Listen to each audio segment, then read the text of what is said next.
오늘 말씀은 인간의 갈망, 열매라는 제목으로 말씀을 나누도록 하겠습니다. 몇 년 전 코로나가 있기 전입니다.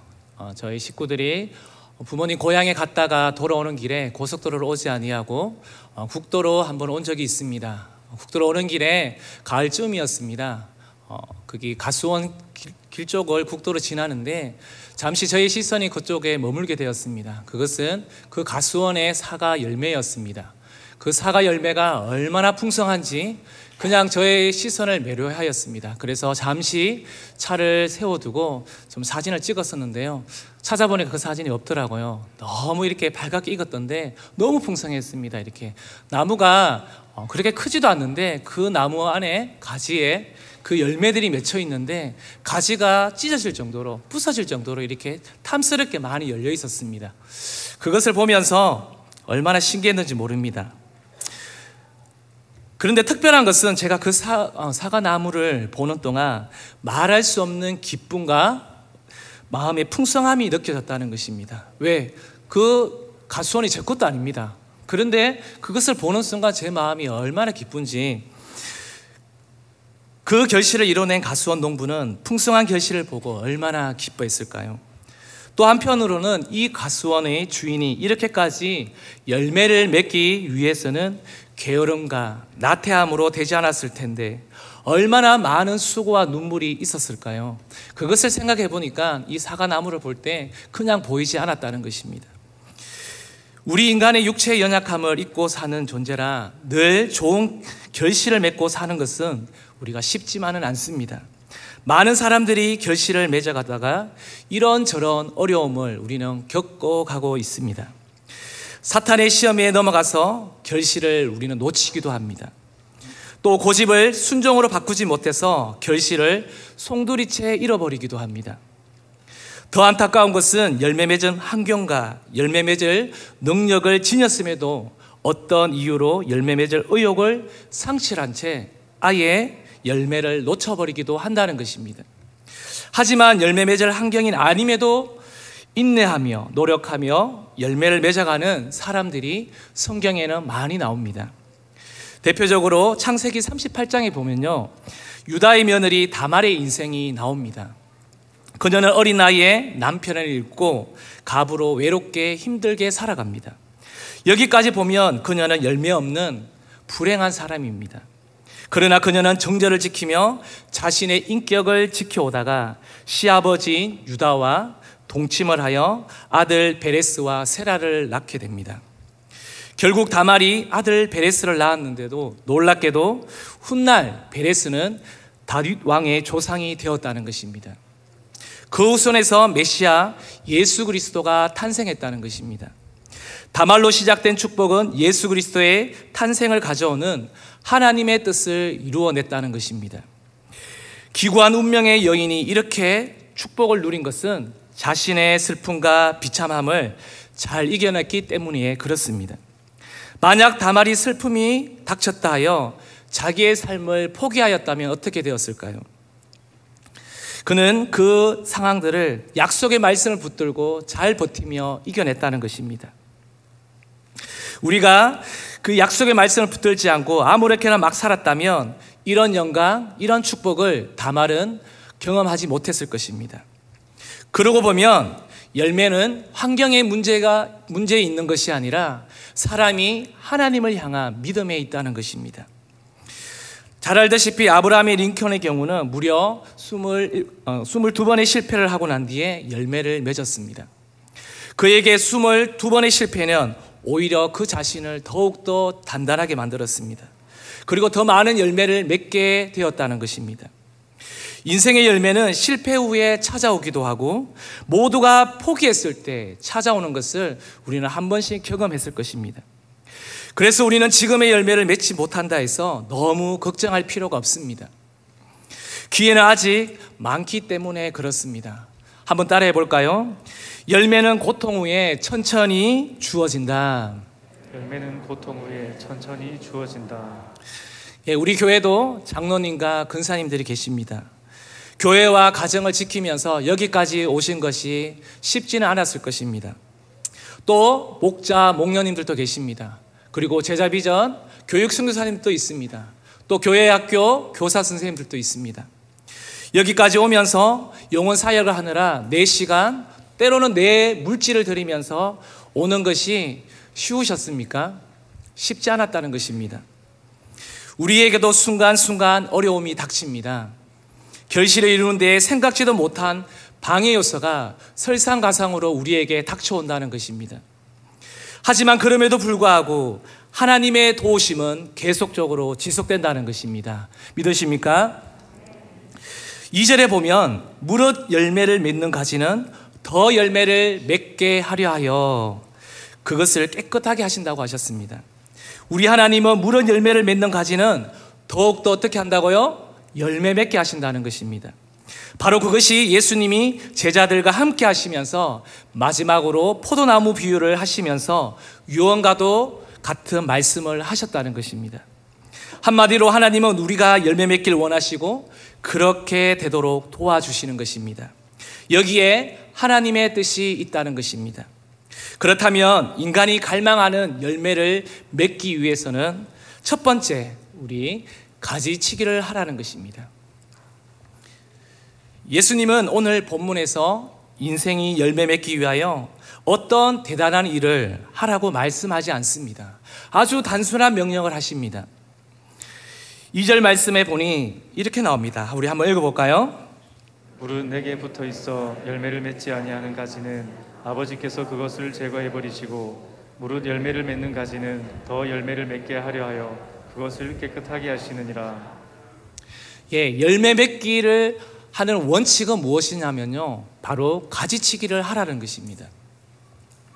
저 과일나무가 열매를 맺으면 불필요한 가지들은 쳐내야 하는 것입니다. 그리고 꼭 필요한 것은 남겨두는 것입니다.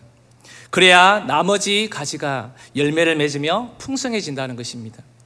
우선 열매가 없으면 꺾어서 불에 땔감으로 넣을 것이다라는 무서운 그림을 우리는 먼저 생각해서는 안 됩니다. 가지를 잘라내는 이유는 무엇입니까?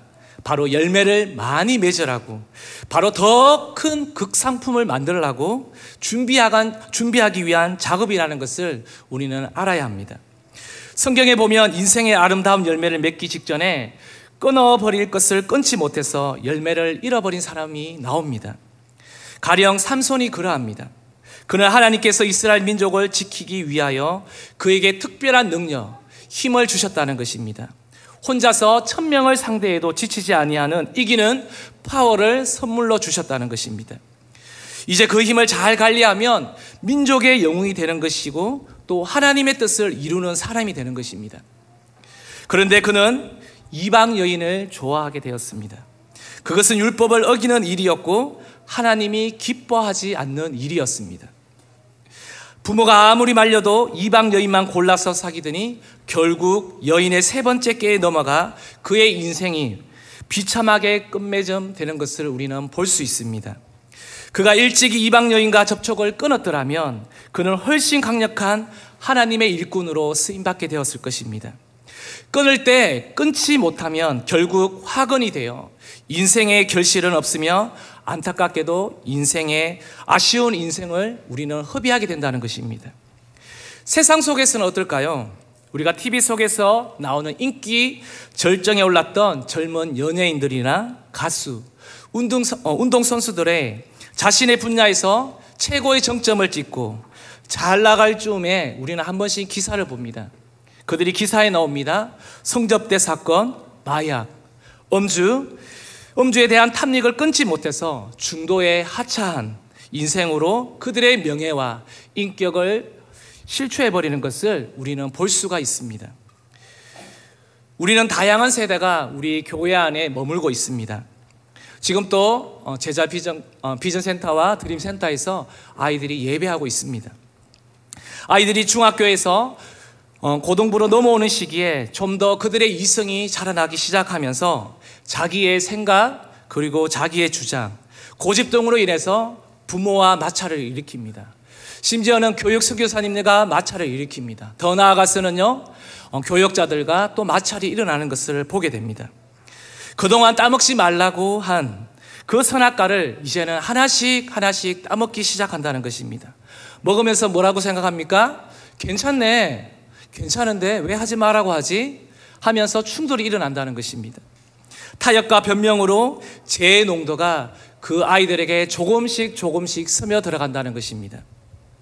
그러다가 대학에 올라오니 이전에 하지 못하게 했던 쾌락과 즐거움들이 그들의 지성보다 더 빨리 그들의 눈에 들어온다는 것입니다.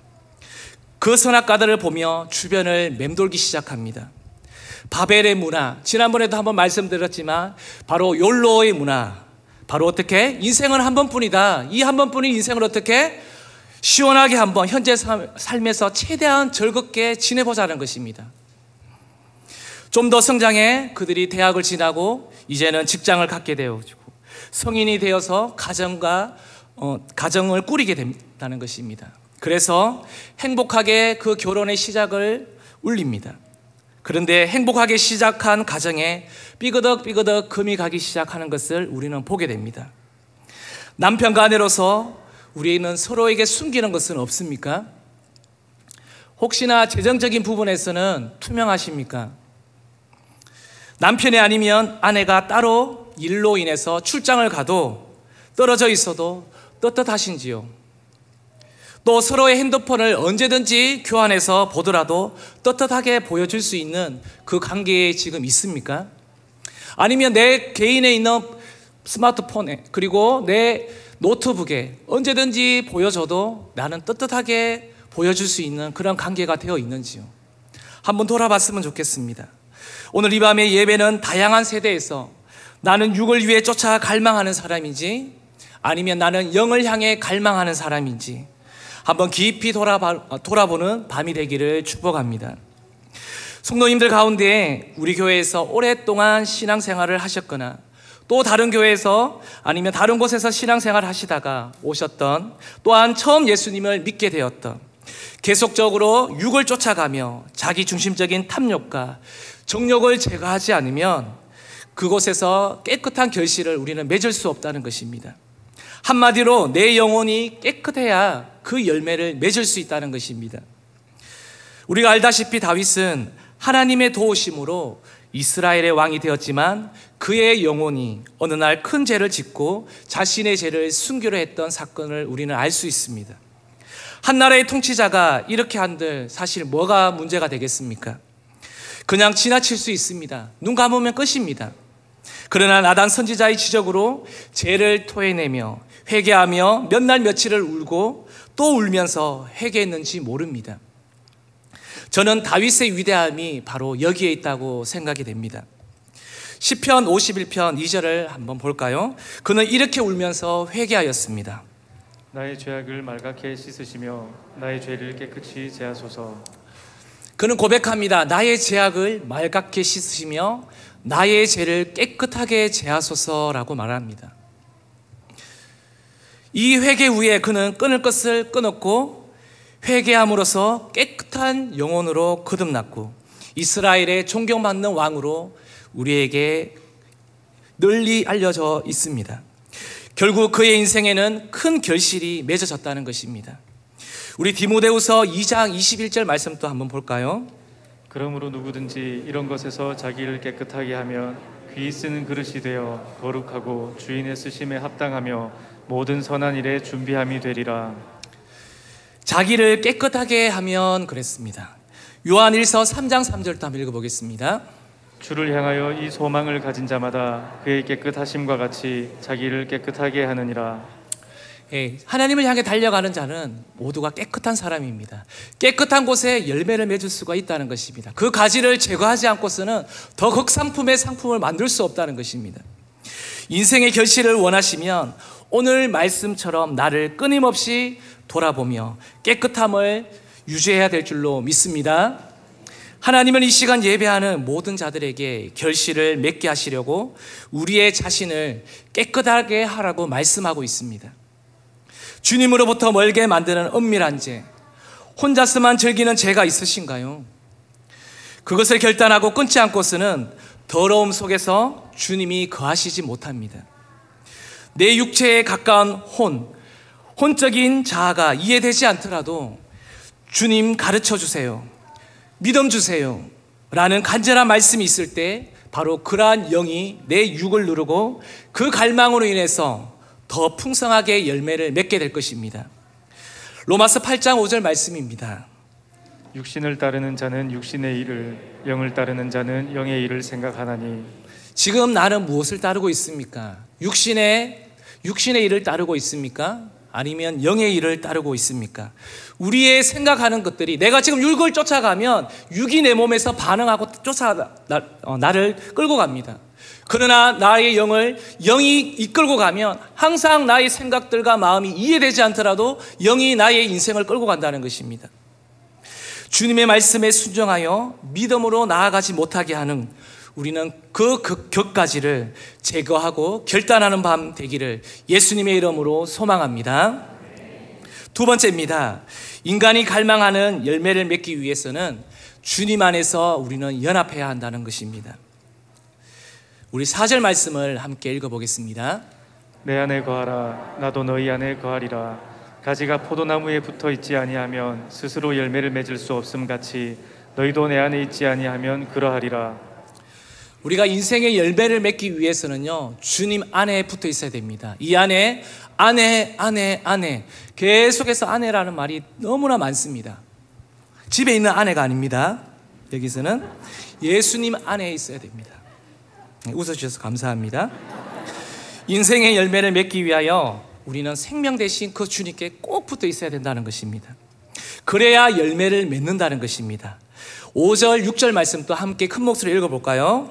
나는 포도나무요 너희는 가지라. 그가 내 안에 내가 그 안에 거하면 사람이 열매를 많이 맺나니 나를 떠나서는 너희가 아무것도 할 수 없음이라. 사람이 내 안에 거하지 아니하면 가지처럼 밖에 버려져 마르나니 사람들이 그것을 모아다가 불에 던져 사르느니라. 예, 좋은 열매는요, 좋은 가지를 통해서 열매 맺게 된다는 것입니다. 좋은 가지가 되려면 어떻게 해야 될까요? 주님께 꼭 붙어 있으면 됩니다. 하나님이 내 안에, 내가 하나님 안에 붙어 있으면 됩니다. 내가 누구 안에요? 성령님 안에 붙어 있으면 됩니다. 너희가 성령님 안에 붙어 있으면 된다는 것입니다. 연합이라는 영적 가치를 포도나무라는 가시적인 그림으로, 즉 눈으로 볼 수 있는 형태로 예수님께서는 우리에게 비유해 주고 계신다는 것입니다. 하나님의 백성이 하나님을 떠나서는 아무런 열매를 맺을 수 없다는 사실을 우리는 꼭 유념해야 한다는 것입니다. 가끔 하나님의 백성이 하나님의 품 안에 머물지 못해서 결실을 잃는 경우가 참으로 많습니다. 룻기에 보면 나오미가 자기 고국에서 신앙생활을 잘 하다가 우상과 불신앙으로 득실거리는 모압 지방으로 이주해서 산지 10년이 지나서 성경은 증언하고 있습니다. 남편이 죽고 두 아들도 죽고 빈손이었더라 말씀하고 있습니다. 이것은 하나님의 백성들이 하나님을 떠나 살 때 아무 열매를 맺을 수 없다는 것을 상징적으로 보여주고 있습니다. 결국 고국으로 돌아와 하나님을 섬기는 사람이 되었을 때 그 결실의 문이 열리기 시작했다는 것입니다. 이스라엘 백성들이 하나님을 떠나서 우상을 섬기고 죄악에 빠져 하나님을 떠나 있을 때 하나님은 선지자들을 통하여서 수없이 경고를 날리고 있습니다. 너희가 이방 나라의 종이 된다고 말씀하십니다. 그러나 그들은 끝까지 듣지 않습니다. 자기들은 먹고 마시고 자신의 즐거움과 쾌락을 위해서 달려가기 때문에 하나님의 말씀, 그 선지자의 말씀이 들리지 않는다는 것입니다. 그래서 그들이 듣지 않자 결국 그 나라가 망하고 초토화되었다는 것입니다. 백성들은 바벨론으로 다들 끌려갔고 하나님을 떠난 그들의 삶은 처참하게 되었다는 것입니다. 결국 결실을 볼 수 없었다는 것입니다. 누가복음 15장에 보면요, 우리가 잘 아는 탕자의 비유가 나옵니다. 탕자가 아버지와 함께 살 때에 풍족했습니다. 부족함이 없었습니다. 그러나 그의 아버지 품 안을 떠나 세상으로 갔을 때 그곳에서 모든 재산을 잃고 돼지 우리에서 돼지가 먹는 음식을 먹으며 이렇게 후회합니다. 내 아버지 집에는 풍족한 것이 많거늘 나는 여기에서 굶어 죽는구나. 아버지의 품을 떠났을 때 열매는 없었다는 것입니다. 아버지께 돌아오고 난 뒤에야 비로소 열매가 맺혀지기 시작했다는 것입니다. 코로나 기간 그 여파로 온라인으로 길게는 몇 주 이렇게 예배를 드린 적이 있습니다. 물론 한국 교회가 다 그랬습니다. 그러다 보니 편하고 익숙해져서 그것을 통해 영영 교회를 떠나는 성도들도 있다는 것을 우리 교계 뉴스를 통해서 보게 되었습니다. 또 이러한 상황들을 통해서 형편이 어려우니 이번만 11조를 건너뛰겠습니다 하다가 영영 11조를 드리지 못합니다. 또 잠깐 봉사 생활을 쉬겠습니다 하다가 영영 봉사의 길로 돌아오지 못한다는 것입니다. 또 한 번만 거짓말 하겠습니다 하다가 세상 사람으로 전락해 버린다는 것입니다. 그런 문제는 결실이 없다는 것을 우리는 기억해야 합니다. 너무 바빠서 하나님이 안중에 없는 사람이 있습니다. 또 너무 잘 나가도 하나님을 무시하며 떠나버린다는 것입니다. 그때부터 그 사람은 하나님의 축복 속에 살기가 어렵다는 것입니다. 에베소서 4장 18절에서 19절 말씀을 우리 한번 힘있게 읽겠습니다. 그들의 총명이 어두워지고 그들 가운데 있는 무지함과 그들의 마음이 굳어짐으로 말미암아 하나님의 생명에서 떠나 있도다. 그들이 감각 없는 자가 되어 자신을 방탕에 방임하여 모든 더러운 것을 욕심으로 행하되. 우리가 하나님으로부터 마음이 굳어지고 멀어지면 결국 어떻게 됩니까? 마음의 기쁨이 사라집니다. 마음의 감사가 사라집니다. 결국 감격이 없는 자가 된다고 말씀하고 있습니다. 그 사람에게는 열매 맺히기가 어렵다는 것입니다. 이유가 뭘까요? 가진 우리가 나무인 주님을 떠났기 때문에 영양분도 생명력도 공급받을 수 없기 때문에 그렇습니다. 그래서 우리의 영혼이 말라버린다는 것입니다. 결실을 맺으려면 반드시 우리가 주님의 품 안에 붙어 있어야 되고 머물러 있어야 될 줄로 믿습니다. 그분 안에 연합하여 있어야 한다는 것입니다. 그러면 인생의 안개와 같은 고난이 우리에게 몰려올 수 있습니다. 폭풍우 같은 무서운 연단이 우리에게 시시때때로 찾아올 수 있다는 것입니다. 그런데 그때에도 하나님께 붙어 있으면요, 우리가 요동치지 않고 흔들리지 않고 앞을 향해 전진해 나갈 수 있는 믿음이 생긴다는 것을 우리가 오늘 이 말씀을 통해서 믿으시기를 소망합니다. 여기에 우리의 삶의 자원이신 주님의 영양분과 생명 공급이 있다는 것을 기억하시기를 바랍니다. 우리가 잘 알다시피 사도행전 17장에 보면요, 능력이 많다고 생각했던 바울은 2차 선교를 하면서 철학의 도시 그리스 아덴에 도착하게 됩니다. 그곳을 지나가게 됩니다. 그것은 철학의 도시입니다. 수많은 철학을 가지고 논쟁하며 싸우는 곳입니다. 그래서 바울 사도는 그것에서 자기가 이전에 배웠던 학문들, 그 철학을 꺼내서 그들과 논쟁하기 시작합니다. 논쟁을 시작하면서 그들과 싸움하며 이기기는 했습니다. 그런데 결과는 어떤 줄 아십니까? 그 아덴에서는 결과가 없습니다. 열매가 없습니다. 그런데 그 시간이 지나고 난 뒤에 다시 고린도로 가게 됩니다. 고린도에서는 바울은 전혀 다른 바울의 모습을 보여주고 있습니다. 내가 약하고 내가 두려워하고 심히 떨었다고 그 고린도 성도들에게 말하고 있습니다. 고린도후서 2장 14절 말씀을 한번 읽어볼까요? 항상 우리를 그리스도 안에서 이기게 하시고 우리로 말미암아 각 처에서 그리스도를 아는 냄새를 나타내시는 하나님께 감사하노라.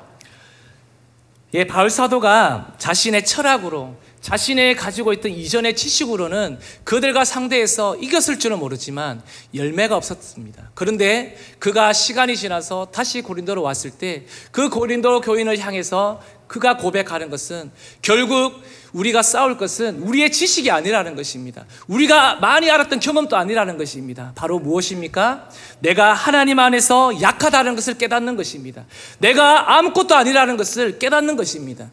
그때 바로 성령께서 나에게, 내가 성령 안에 거할 때, 내가 그리스도 안에 머물 때, 그때 성령께서 나에게 말씀해 주시고 그들에게 그들의 마음을 움직인다는 것을 바울 사도는 깨닫게 되었다는 것입니다. 바로 약하고 두려워하고 떨림을 통해서 성령의 나타나심과 하나님의 능력을 통한 연합으로 이기게 하시고 보호하신다는 것은 바울이 깨닫게 되었다는 것입니다. 바로 이것이 우리가 그리스도 안에서 사는 모습인 줄로 믿습니다. 능력이 많은 사람들은 치명적인 약점들을 갖고 있습니다. 자기의 능력으로 하면 뭐든 대충 하여도 된다는 생각을 갖고 있습니다. 인생에서도 실패한 적이 별로 없고 교회 안에서도 뭔가 별로 실패한 적이 없는, 또 교회 안에서 너무나 많은 칭찬을 받고 자라난 우리 다음 세대 아이들도 마찬가지입니다. 뭔가 부족함이 모른다는 것입니다. 그러다 보니 내가 굳이 구하지 않아도, 내가 뭔가 간구하지 않아도 이미 되어 있는 것을 보면서 하나님께 구할 필요가 없다는 것을 그는 감지하게 된다는 것입니다. 이것은 축복이 아니라 죄송하지만 저주일 수 있다는 것입니다. 고린도전서 10장 12절 말씀을 한번 읽겠습니다. 그런즉 선줄로 생각하는 자는 넘어질까 조심하라. 우리의 이성 속에는요, 항상 이 생각이 있어야 됩니다. 내가 나의 똑똑함, 나의 능력을 너무 의지하면요, 내가 언제 넘어질지 모른다는 것입니다. 그래서 선줄로 생각하면 넘어질까 조심하라. 항상 나를 경계하면서 주님 앞에 겸비하지 않으면요, 우리가 어느 시간에 무너질지 모른다는 것을 우리는 꼭 기억해야 될 줄로 믿습니다. 진짜 축복은 무엇인지 아십니까? 내 인생에 하나님이 없으면 안 된다는 것입니다. 나무가지인 우리가 언제 영양이 부족하여 부러질지, 영적 갈증으로 부러질지 모른다는 것을 우리는 기억해야 합니다. 그러기에 교회 공동체인 그리스도 안에 거할 때 가장 생명력이 있고 안전하다는 것을 믿으시기를 바랍니다. 혹시 우리 성도님들 가운데 예수님 안에, 성령님 안에 거하지 않는데도 내 자녀가, 내 사업이, 내 건강이 잘 유지되고 성공의 기로에 있다면요, 이제 잠시 멈춰서서요, 주님의 기다리심과 주님의 품을 꼭 생각하시고 바라보시기를 바랍니다. 그래서 바울은 이런 고린도 교회를 향해 같은 마음과 같은 생각, 같은 뜻으로 온전히 합하라고 말씀하고 있습니다. 주님 안에 온전히 연합할 때에 오늘을 살아내고 열매 맺을 수 있다는 것을 기억하시기를 소망합니다. 우리가 예수 그리스도 안에 연합하고 있을 때 하나님의 말씀이 능력이 되어지고 힘이 되어집니다. 우리 하나님께서 우리에게 위로 주시고 능력에 주시는 말씀이 있습니다. 우리 한번 힘있게 말씀을 선포했으면 좋겠습니다. 이사야서 4장 11절 말씀입니다. 그는 목자같이 양떼를 먹이시며 어린 양을 그 팔로 모아 품에 안으시며 젖먹이는 암컷들을 온순히 인도하시리로다. 하나님께서 우리를 목자가 되셔서 우리를 어떻게 해요? 목자같이 양떼를 먹이신다 하십니다. 먹이시는 하나님이십니다. 28절 31절까지 한번 읽어보도록 하겠습니다. 너는 알지 못하였느냐, 듣지 못하였느냐, 영원하신 하나님 여호와 땅끝까지 창조하신 이는 피곤하지 않으시며 곤비하지 않으시며 명철이 한이 없으시며. 잠시만 뒤로요. 네, 보여주십시오. 뭐라고 말씀하십니까? 영원하신 하나님 여호와 땅끝까지 창조하신 이는 피곤하지 않으십니다. 우리 성도님 지금 피곤하지 않으십니까? 눈이 감기시지 않으십니까? 그런데 주님께서 우리 성도님을 붙잡아 주시면요, 피곤하지 않다고 하십니다. 어떻게 해요? 피곤하지 않습니다. 내 눈은 감깁니다. 나는 육신의 몸을 가지고 있는 사람으로서 피곤이 찾아옵니다. 새벽부터 저녁 시간까지, 이 시간까지 오기까지 얼마나 피곤하십니까? 대단하십니다. 우리 옆에 분들에게 대단하십니다 한번 격려해 주시기 바랍니다. 네. 잠도 깨시라고 말씀하십니다. 네. 주님은, 하나님은요, 졸지도 않으시고 피곤하지도 않으십니다. 그 주님 붙드시면요, 우리는 넘어지지 않습니다. 29절입니다. 피곤한 자에게는 능력을 주시며 무능한 자에게는 힘을 더하시나니. 네. 피곤한 자에게는 무엇을 주신다고요? 능력을 주십니다. 무엇을 주신다고요? 능력을 주십니다. 무능한 자에게 뭘 주신다고요? 힘을 주십니다. 힘을 주십니다. 예, 30절요. 소년이라도 피곤하며 곤비하며 장정이라도 넘어지며 쓰러지되. 계속요. 오직 여호와를 앙망하는 자는 새 힘을 얻으리니 독수리가 날개치며 올라감 같을 것이요 다른 박질하여도 곤비하지 아니하겠고 걸어가도 피곤하지 아니하리로다. 네, 띄워주십시오. 여호와를 앙망하는 자. 예, 제가 저녁에 집에서 이렇게 오는 길에요, 이게 요 월성 사거리 쪽에 쭉 오다 보면 이렇게 음식점이 많잖아요. 이렇게 음식점에 사람들이 풍성하더라고요. 이렇게 너무 바글바글 해요. 전부 다 이렇게 저녁에 오늘 하루 일과를 마치면서 어떻게 시원한 소주, 시원한 맥주를 마시기 위해서 전부 다 막 밖에 줄을 서고 있더라고요. 우리의 그 사람들은 그것을 먹으면서 어쩌면 힘을 얻을지 모릅니다. 그러나 우리는요, 하나님의 말씀으로 일어날 줄로 믿습니다. 여호와를 앙망하는 자, 오늘 우리는 밖에서 고기를 먹지 않아도요, 말씀을 먹을 때 새 힘이 일어날 줄로 믿습니다. 예, 독수리 날개쳐 올라가는 새 힘 주십니다. 지금 너무 지쳐 있습니까? 육신이 너무 연약해 있습니까? 더 이상 내가 일어날 힘도 없는 사람들이 있습니까? 그런데 독수리 같은 힘을 주신다 하십니다. 우리는 닭이 아닙니다. 우리는 독수리입니다. 왜 하나님께서 상징적으로 독수리를 보여주셨습니까? 너희가 어떻게 닭처럼 날개치며 올라갈 것이요, 이랬으면 어떻게 되었을까요? 해봤자 얼마 못 갑니다. 그런데 독수리입니다. 하나님께서 우리에게 이렇게 명령해 주시고 있다는 것입니다. 우리는 피곤하지 않습니다. 걸어가도 피곤치 않습니다. 우리가 일주일 새벽 저녁 이렇게 기도하셔도 늦건이 이렇게 나오시지 않습니까? 우리 아이들도 드림에서 비전에서 지금 아마 예배 드리면서 졸고 또 전사님이 깨우시고 이렇게 할 겁니다. 그런데도 이 아이들이 말씀을 듣고 있습니다. 말씀을 사모합니다. 때로는 뒤에 가서 서서 말씀을 들으려고 사모합니다. 그것이 우리의 말씀의 능력이라는 것입니다. 하나님의 품 안에 머물고 하나님 안에 있으면 이처럼 하나님은 우리의 인생에 필요한 모든 것을 제공해 주신다는 것입니다. 그래서 열매 맺게 하신다는 것입니다. 주님의 품 안에 연합하여 거하고자 애쓰시기를 바랍니다. 그 길만이 열매 맺어가는 축복된 길이라는 것을 믿으시기를 바랍니다. 마지막 세 번째입니다. 인간이 갈망하는 열매를 맺기 위해서는요, 좋은 나무가 되라는 것입니다. 좋은 열매는 좋은 나무에 맺혀집니다. 좋은 나무에 좋은 열매가 맺고 나쁜 나무에 나쁜 열매가 맺혀집니다. 그러므로 나쁜 나무인데 좋은 열매가 맺으려고 노력해 보았자 소용이 없습니다. 좋은 열매를 맺으려면 먼저 좋은 나무가 되는 것이 중요합니다. 그러면 좋은 열매가 맺혀지는 것입니다. 요한복음 15장 7절 말씀입니다. 너희가 내 안에 거하고 내 말이 너희 안에 거하면 무엇이든지 원하는 대로 구하라. 그리하면 이루리라. 예, 열매 맺는 방법을 주님께서 말씀해 주시고 가르쳐 주고 있습니다. 뭐라고요? 너희가 내 안에 거하면 됩니다. 그래서 어떻게 해요? 하나님이 원하시는 대로 구하라고 말씀하십니다. 그러면 어떻게 해요? 이루어 주신다는 것입니다. 이것이 우리의 믿음입니다. 그러면 어떻게 해요? 열매를 거두리라고 말씀하십니다. 언제 이런 열매를 맺느냐? 내가 주님의 말씀을 쫓아가고 그분의 가르침을 온전히 쫓아갈 때 바로 이것이 그분의 생각 또 그분의 뜻, 그분의 마음을 쫓아간다는 것을 우리에게 말씀해 주고 있다는 것입니다. 인간은 원죄로 인해서 모든 사람은 죄를 지을 수밖에 없는 존재가 되어버렸습니다. 그래서 내 생각과 내 마음, 내 뜻 안에서는요, 모든 것이 결정이 내 생각에서 나오는 모든 것은 완전하지 않다는 것입니다.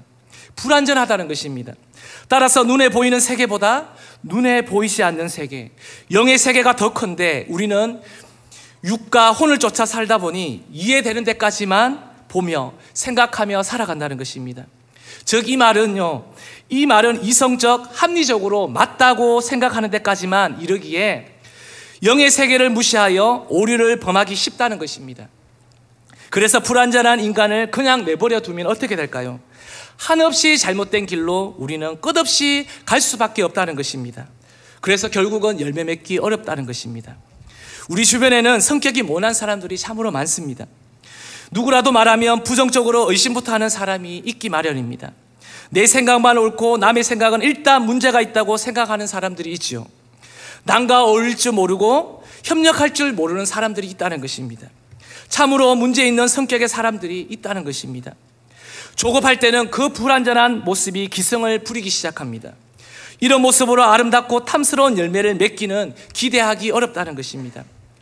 게다가 이 불완전한 상품이 감정의 자극을 한번 받아보시기 바랍니다.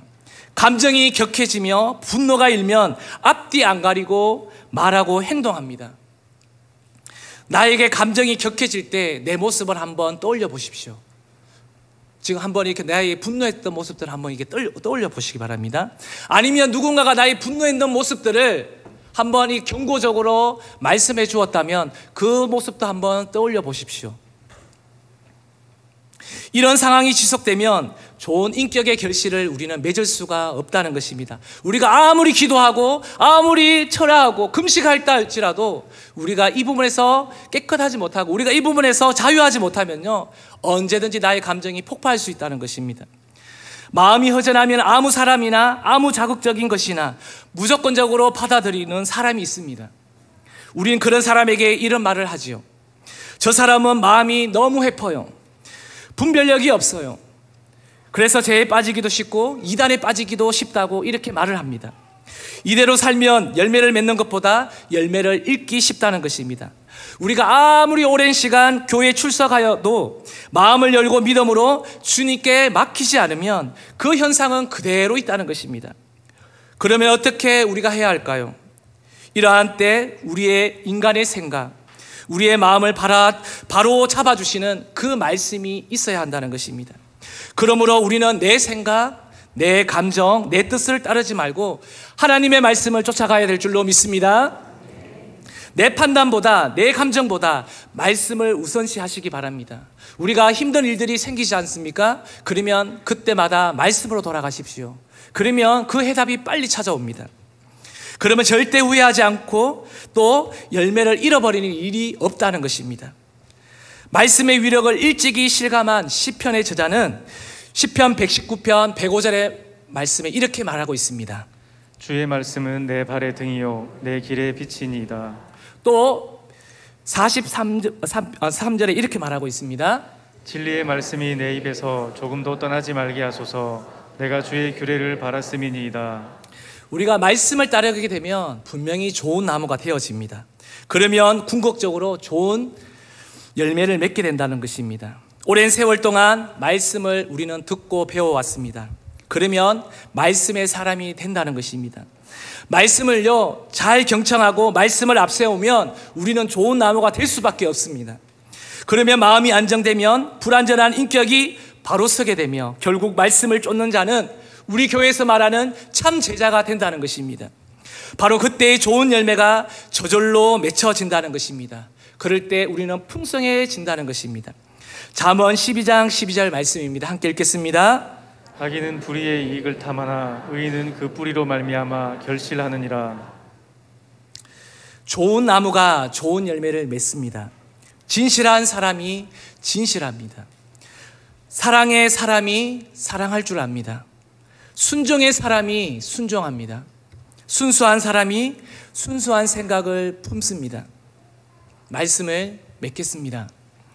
예수님께서 십자가에 잡히시기 전에 마지막 제자들을 모아두고 포도나무 비유로 오늘 이 말씀을 마지막 유언처럼 말씀하셨다는 것입니다. 그렇다면 이 말씀이 동일하게 우리에게도 예수님의 그 마지막 유언으로 우리는 들어야 될 줄로 믿습니다. 한 번밖에 없는 인생, 인간의 갈망, 좋은 열매 맺기 위해서는요, 우리 안에 세상에 붙들려 있는 가지를 하나씩 제거하시기를 바랍니다. 그러면 그 제거된 가지를 통해서 더 큰 극상품을 주님께서는 만들어 가십니다. 우리를 가지치게 하는 것은요, 우리를 아프게 하려고 하시는 것이 아닙니다. 우리를 빚어서 어떻게 해요? 더 극적인, 더 극상품, 더 아름다운 열매, 그리고 더 영향력 있는 사람으로, 가정 안에서는 더 멋진 부모로 만들기 위해서, 또 제자 비전 안에서는 더 멋진 교육 선교사로 만들기 위해서 주님께서 극상품으로 만들기 위해서 가지를 제거하신다는 것을 믿으시기를 바랍니다. 두 번째, 주님 안에 연합하여 거하시기를 바랍니다. 하나님의 품 안에 머물고 하나님 안에 거할 때 하나님은 우리의 인생에 필요한 모든 것을 제공하시고 열매 맺게 하신다는 것입니다. 마지막 좋은 나무가 되시려고 애쓰시기를 바랍니다. 우리는 날마다 하나님, 내 힘으로 할 수 없습니다. 오늘도 내가 좋은 열매 맺기 위해서 하나님, 내가 예수님의 그 나무에 붙어 있어야 될 줄로 믿습니다. 내가 이 가지에서 떨어지고 싶지 않습니다. 나를 유혹하는 것으로부터 주님, 나를 막아주십시오. 나의 방패가 되어주십시오. 나의 소망이 되어주십시오. 이 마음이 있을 때에 주님께서 우리를 어떻게 해요? 멋진 나무로 우리를 붙들어 주신다는 것입니다. 무엇으로 좋은 나무가 될 수 있습니까? 말씀으로 다듬어진 좋은 나무가 바로 우리를 멋진 하나님의 인간이 갈망하는 열매를 맺을 수 있다는 것입니다. 그러면 좋은 열매로 우리는 열매 맺을 수 있다는 것입니다.